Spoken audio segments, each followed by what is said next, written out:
I spent months planning my husband's birthday. He spent 20 minutes of it making out with my cousin in a coat closet.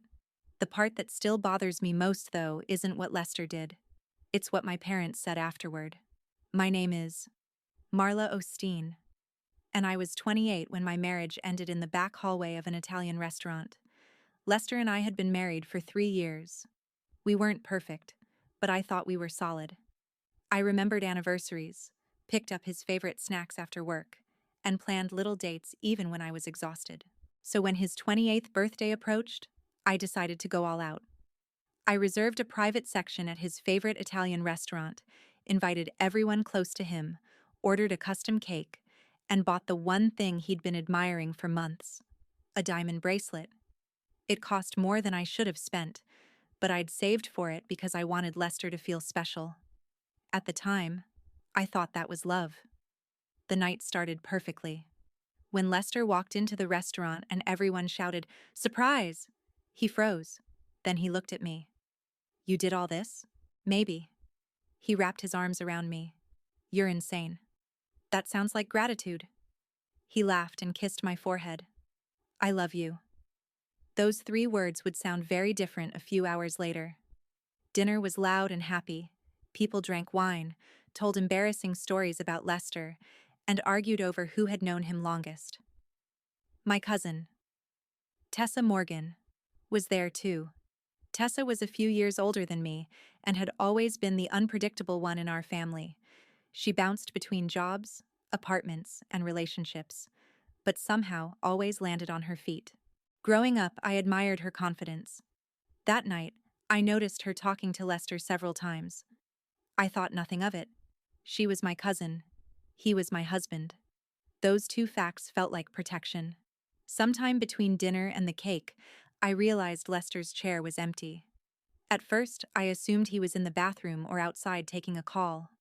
5 minutes became 10, then 15. When 20 passed without a message, I checked the bar, entrance, and bathrooms. No Lester. Then I remembered the narrow hallway behind the restrooms that led toward the restaurant's storage area. I walked down it. Halfway there, I heard voices. Quiet. Muffled. Then a woman laughed. "Tessa." I stopped. My chest tightened before my brain had even caught up. At the end of the hallway was a coat closet. The door wasn't completely shut, and the faint glow of a phone screen spilled through the crack. Every instinct told me not to open it. I did anyway. Lester had his hands around Tessa's waist. Her fingers were tangled in his hair. They pulled apart the second the door moved. For a moment, nobody spoke. Lester's face went pale. Tessa stepped backward. "Marla." I stared at my husband. "What the hell?" Lester raised his hands. "Wait." "Wait? It's not what it looks like." I actually laughed. "You're kissing my cousin in a closet at the birthday party I planned for you. What exactly am I misunderstanding?" Tessa shook her head. "It just happened." I turned toward her. "Things don't just happen, Tessa." Lester stepped closer. "Marla, please. Let me explain. Don't touch me." He stopped.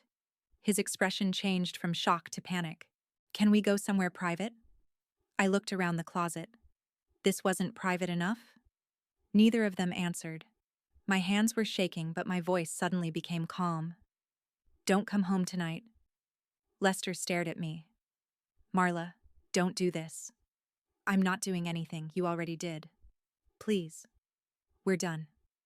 Then I walked away. I didn't return to the table or explain anything to the guests. I grabbed my purse and drove until I found a 24-hour diner across town. I sat alone in a booth staring at coffee I never drank. Sitting there, every late text and family gathering suddenly looked suspicious. I wanted to reconstruct the entire betrayal, but knowing when it started wouldn't change what I'd seen. Eventually, I went home. Lester wasn't there. Good. By morning, my phone was covered in missed calls. His messages changed as the night went on. "Please answer." Then, "You misunderstood what happened." Then, "I'm sorry." And finally, "Please don't throw away 3 years because of one mistake." One mistake. as though he had forgotten an anniversary. I blocked him. Around noon, my mother called. For a moment, I felt relieved. Finally, someone was going to tell me I wasn't crazy. "What happened last night?" she asked. Lester was kissing Tessa. Silence. In a coat closet, at his birthday dinner. Another pause. Then Mom sighed. "We'll talk later." I frowned. "Talk later?" "I need to speak with your father." That was it. No outrage. No, "Are you okay?" Nothing. 2 days later, she asked me to come over. Dad was already sitting at the dining table when I arrived, arms crossed. Mom was pacing. Immediately, I knew this wasn't going to be the conversation I expected. Dad motioned toward a chair. "Sit down." Mom took a breath. "We need to talk about Lester and Tessa." "What about them?" "What happened wasn't ideal." I stared at her. "Not ideal?" "That's not what I meant. My husband cheated with my cousin, and you're describing it like someone ruined dinner." Dad raised his hand. "Marla, calm down." I laughed bitterly. "Of course." Mom glanced at Dad before looking back at me. "Lester and Tessa have both spoken to us. They say this isn't as simple as you think." For a second, I couldn't believe what I'd heard. "They've spoken to you?" Dad leaned forward. "We're not saying what they did was acceptable. But if Lester and Tessa genuinely have feelings for each other, you can't force them apart." For several seconds, I just stared at him. "Are you seriously defending them?" "We're not defending anyone," Mom said quickly. "Then what are you doing?" She sat beside me. "We don't want this destroying the whole family." And there it was. They weren't worried about me. They were worried about Sunday dinners, Christmas, birthdays, family photographs. They wanted the person who had been betrayed to absorb the damage quietly so everyone else could stay comfortable. "You want me to pretend this is okay?" "No," Dad said. "Yes." I stood. "If Lester wants Tessa, he can have her. But don't ask me to make their betrayal easier." "Marla, I'm done with both of them." Dad sighed. "You're reacting emotionally." I watched my husband kiss my cousin. "I'm allowed to." I grabbed my purse. "And if you keep treating me like I'm the problem because I refuse to accept this, I'm done coming here too." I left. That night, my younger sister, Lily, called. I heard what Mom and Dad said. I closed my eyes. Let me guess. I'm destroying the family. No, they're being idiots. For the first time since the restaurant, I almost smiled. Lily told me our parents were terrified of confrontation. They weren't necessarily choosing Lester and Tessa. They were choosing whatever solution required the least disruption. "They'll pressure whoever they think is easiest to control," Lily said. "Apparently that's me." "Not anymore." She was right. So I stopped answering my parents. I stopped attending Sunday dinners. And I stopped responding to Lester. For the first time in 3 years, I started separating my life from his. Then, about a week after his birthday, Lester contacted me from a number I didn't recognize. The message started exactly how I expected. "Please talk to me. I need to explain." I was about to delete it when I saw the final sentence. "Also, I think I should keep the diamond bracelet. It was a gift after all." I read it twice, then a third time, and something inside me went completely cold. Lester wanted Tessa? Fine. He could keep her. But he wasn't going to build his new life with things I had paid for. The bracelet wasn't really about money. It was about the fact that Lester seemed to believe betraying me meant losing the marriage but keeping all the benefits that came with it. I didn't answer his message that night. The next morning, I went to the boutique jewelry store where Lester worked. The second he spotted me, his expression changed. "What are you doing here?" "I'm here for the bracelet." He stared at me. "You're serious?" "Completely. It was a gift, Marla. A gift from the woman you cheated on." His jaw tightened. "You can't take back everything because you're angry." "I'm not taking everything. You can keep Tessa." "Don't do that." "Then give me the bracelet." For a moment, I thought he would refuse. Instead, maybe because customers were beginning to notice us, Lester finally unclasped it from his wrist. He held it out. If this is what it takes to get you to leave me alone, take it.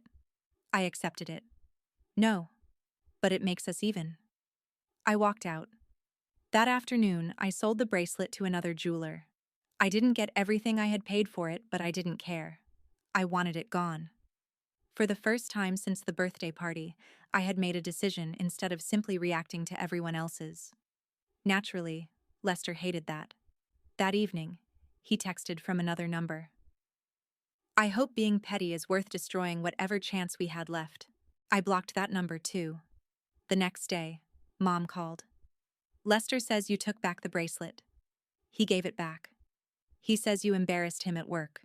He kissed my cousin at his birthday party. I think he'll survive embarrassment. Mom sighed. Marla, don't. If you're calling to defend him again, save your breath. She went quiet. But the bracelet was only the beginning. The previous year, I had bought Lester a sleek red coupe for our anniversary.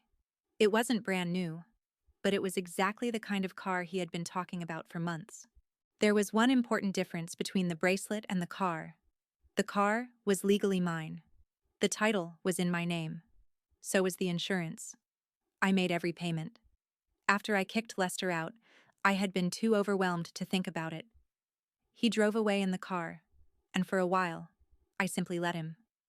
Then my friend, Eric, who worked at a dealership across town, called me. Marla, weird question. Do you still own that red coupe? Yes. Why? I think it's sitting in our service department. I sat forward.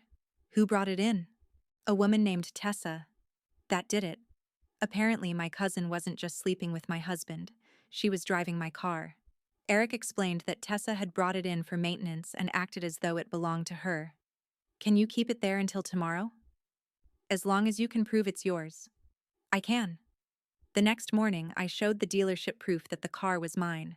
The manager handed me the keys. Sliding into the driver's seat felt strangely satisfying. I drove my car home. Lester realized what had happened within an hour. My phone exploded. Why did you take the car? We need it. You're being unbelievably petty. I ignored him. Then Tessa called from a number I didn't recognize. I answered without thinking. What is wrong with you? She snapped. I laughed. My problem is that you were driving a car I own. You can't just take it. Actually, I can. The title is in my name. You left us stranded. Us. That word told me everything. They weren't ashamed anymore. They were already playing house. You have 2 legs, I said. Figure it out. She started cursing. I hung up. Lily called that evening laughing. Tessa is telling everyone you stole her car. Her car? Apparently. I looked through the window at the red coupe sitting safely in my driveway. That's ambitious. Then Lily's tone changed. Apparently money is getting tight fast. That didn't surprise me. Mom had already left me a voicemail saying Lester and Tessa were struggling and that taking the car had made things harder for them. I deleted it. They had wanted a life together. Now, they could figure out how to afford one. A few days later, Lily called again. This time, she could barely get the words out. You're not going to believe this. What happened? Tessa got arrested. I sat up. For what? Shoplifting. Apparently, Tessa had walked into an electronics store and tried to steal 2 expensive phones, supposedly planning to resell them for quick cash. The store had cameras everywhere. Employees stopped her before she made it outside, and police took her away in handcuffs. For several seconds, I didn't know what to say. Then I laughed. My parents had spent weeks telling me Lester and Tessa had something real. Reality apparently wasn't treating them very well. It gets better, Lily said. What? Mom and Dad bailed her out. Of course they did. They insisted they couldn't leave family in jail. Tessa promised to repay them. Within days, Lester was asking relatives for money toward her legal expenses. That was when the family's sympathy started disappearing. Apparently, forbidden love sounded romantic until it started requesting loans. Even Dad finally refused when Lester asked my parents for more money. For the first time, They were beginning to see the life they had encouraged me to quietly step aside for. I stayed out of it. By then, I had started meeting with a divorce attorney and gathering financial records. Bank statements, receipts, messages. Everything connecting Lester to my finances was being separated one account at a time. I thought that would be the end of it. Then my lawyer called. Marla, I received something from Lester's attorney. Something in his voice immediately bothered me. What? There was a brief pause. He's requesting spousal support. I actually thought I had misheard him. From me? Yes. I laughed once. The man who cheated on me with my cousin demanded to keep the bracelet I bought him, let his new girlfriend drive my car, and then watched her get arrested for stealing phones, now wanted me to finance his life after the divorce.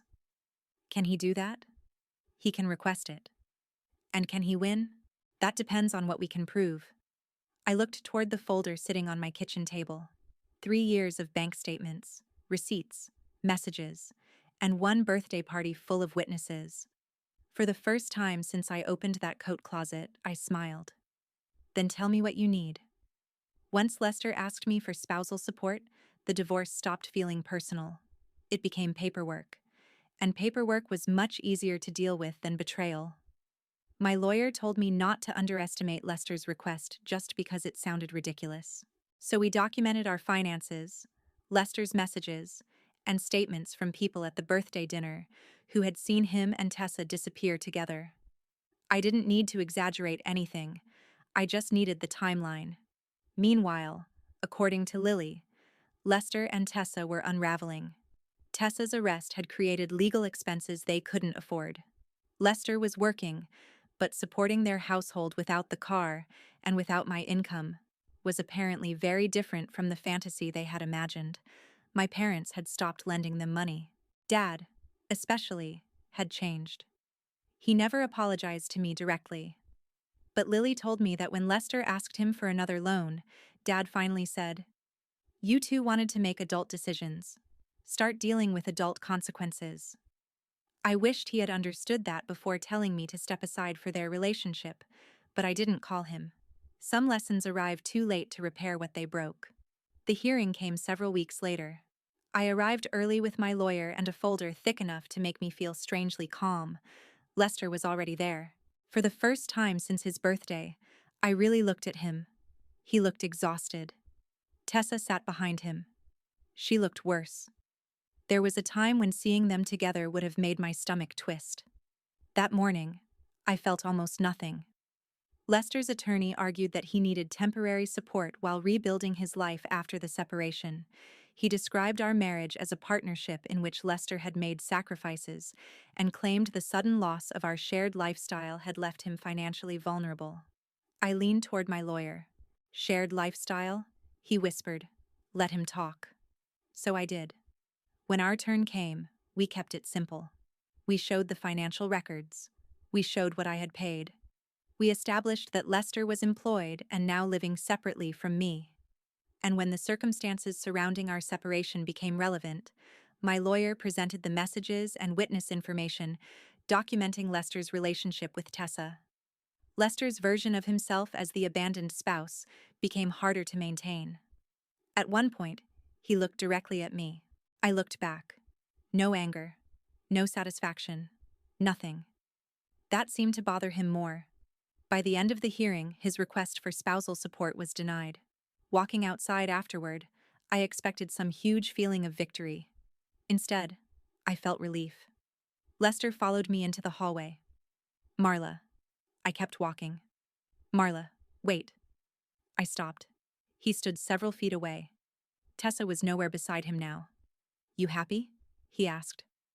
I stared at him. "This was never about making you miserable." He laughed bitterly.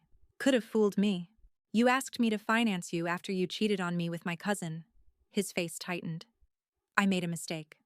"No, you made a series of choices." He didn't have an answer for that.